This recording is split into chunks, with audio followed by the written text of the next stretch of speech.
ચાલો ગાઈસ, સોમનાથ કિચનમાં આપ સૌનું હાર્દિક સ્વાગત છે. તો હવે નોરતા ચાલે છે, તો આપણે માતાજી માટે ભોગ બનાવવાના છે. તો હું બનાવું છું રવાનો શીરો. તો આટલો મેં રવો લઈ લીધો છે, નાની વાટકી છે, અને એને પેલા કોરો શેકી લઈશું આપણે 2 મિનિટ માટે.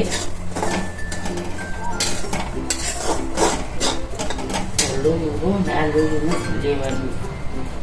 કિચનમાં આપ સૌનું હાર્દિક સ્વાગત છે. તો હમણાં નોરતા જ ચાલે છે, આજે બીજું નોરતું છે. તો આપણે માતાજી માટે ભોગ બનાવવાના છે. તો રવાનો શીરો હું બનાવું છું. તો મેં નાની વાટકી રવો શેકી લઈએ. આપણે પહેલાં એક નાની વાટકી મેં લીધો છે. હવે એ આપણે એને પહેલાં થોડુંક 2 મિનિટ માટે કોરો શેકી લઈશું. તો એકદમ જો કોરો શેકાઈ ગયો છે સરસ. હવે આપણે એમાં ઘી ઉમેરીશું.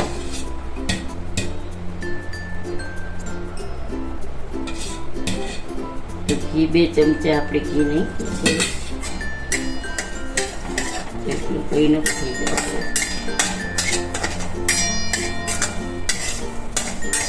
ગેસની ફ્લેમ મીડિયમ છે.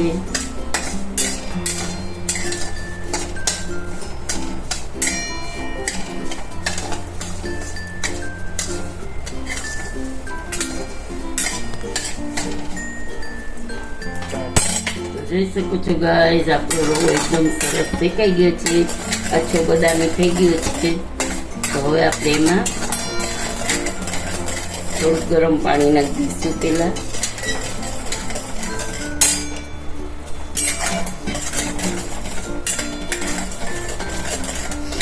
સુગંધ પણ સરસ આવે છે.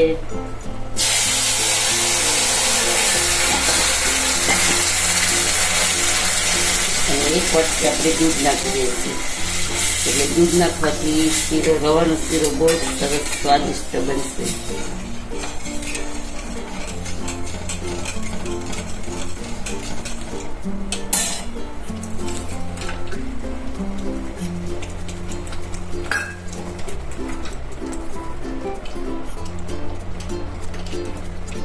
હવે આપણે એમાં દૂધ થોડુંક સોસાઈ ગયું છે, એટલે આપણે એમાં ખાંડ નાખી દઈશું. ખાંડ અડધી વાટકી ખાંડ છે.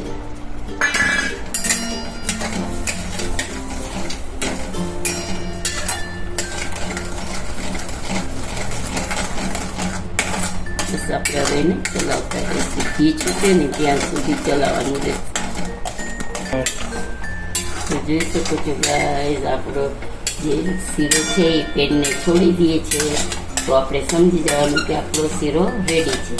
અને આપણો શીરો છે જે ઘી છૂટું પડી ગયું છે. તો હવે આપણે એમાં સૂકો મેવો બધો નાખી દઈશું.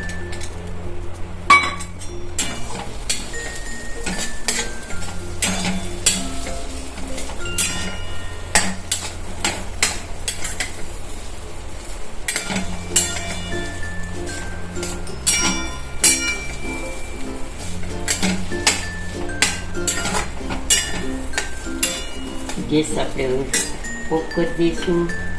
આપણો શીરો થઈ ગયો છે રેડી. માતાજીનો ભોગ આપણે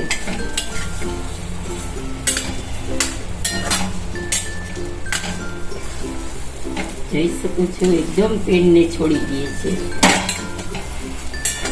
જરાય ચોટતું નથી, એટલે આપણો શીરો રેડી છે. ગેસ બંધ કરી, ગેસ ઓફ કરી દઈશું. ચાલો ચલો ગાઈસ, જો આજનો આપણે રેસીપી હતી, રવાનો શીરો બનાવ્યો છે ભોગ માતાજી માટે. તો આજનો વિડીયો તમને કેવો લાગ્યો તે જરૂરથી જણાવજો. લાઈક કરજો, સબસ્ક્રાઈબ કરજો, કમેન્ટ કરજો અને ફોલો કરજો, અને બતાવજો કે તમને આજનો વિડીયો કેવો લાગ્યો. અને તમને બધાને નોરતાની ખૂબ ખૂબ હાર્દિક શુભેચ્છા. જય શ્રી કૃષ્ણ.